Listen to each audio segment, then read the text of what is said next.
प्यारा पंहिंजे मुल्क ते वॾी थी वई में घमलहार।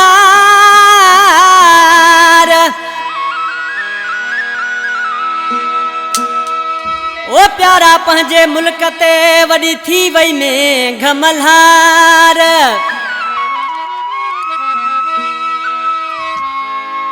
अचु कयूं सागा प्यार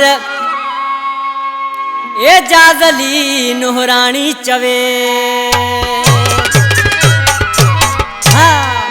ये जाज़ली नुहराणी मुझो नंढड़ो भाई ऐं काछी का फरमाशा नंढड़ो अदील अहमद चांडियो जेको मुझो भाटियो आ एहसान चांडियो आसिम चांडियो दुबई का फरमाशा मालकर नो बुर्डो मदीने का मीर बुर्डो पवारे का नजमदीन चांडियो जेको मुझो भाटियो आ नंढड़ो अमजद अली चांडियो जेको मुझो भाणजा रशीद चांडियो अख्तर चांडियो उस्ताद इनायत बराबर वाह चांडिया वाह वधिक ही गीत पसंद कयो आ शायर जुमन बुरफत उन जा दोस्त शायर जुबैर बिरोही झड़मोरी खां जावेद जमाली जुबैर जमाली कराची खां उस्ताद इनायत ही दरवेश ॾिसी चए तो मथा 9 साल भी अचण वारो आ हाणे परदेसी तू भी अचण जी कर ॾिसी छा पियो चए उस्ताद इमदाद बांसरी वारा ए 9 साल आयो मोटिया वतन ते 9 साल आयो मोटिया वतन ते कयो प्यार प्यारा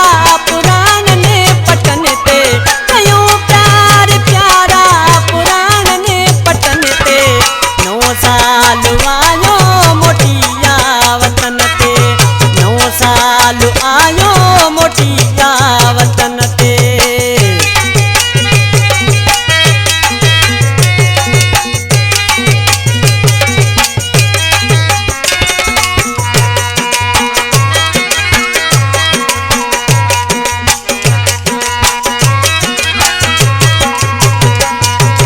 सरका सारा बजाया रनसरी कटायूं कमंद जूं वयूं मोर गुजरी।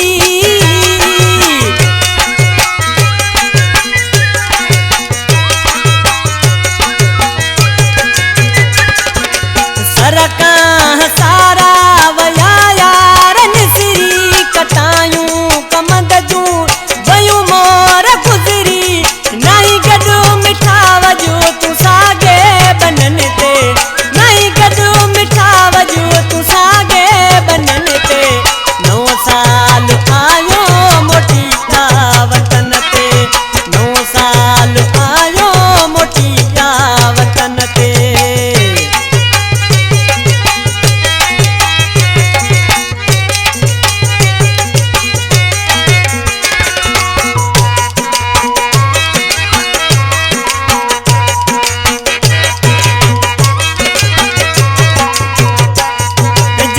प्यार गॾजी कयासे ओ जानी पंहिंजे हथन सां खराई तो मानी।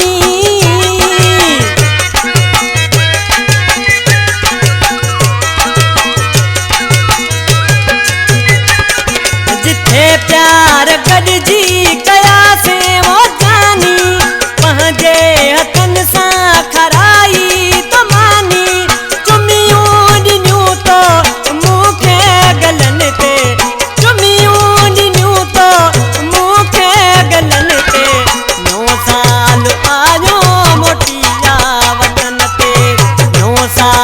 आयो मोटिया वतन ते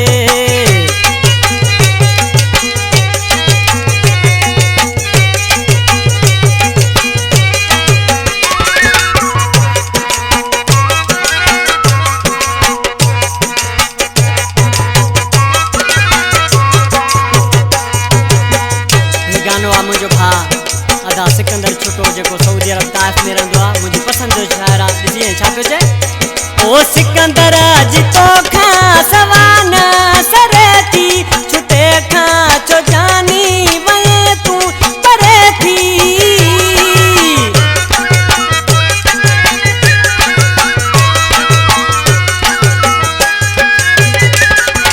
सिकंदर जी तो खां सवाना सरे थी छुटे खां तू जानी वए तू परे थी करे याद तो के रोआ पियो पटन ते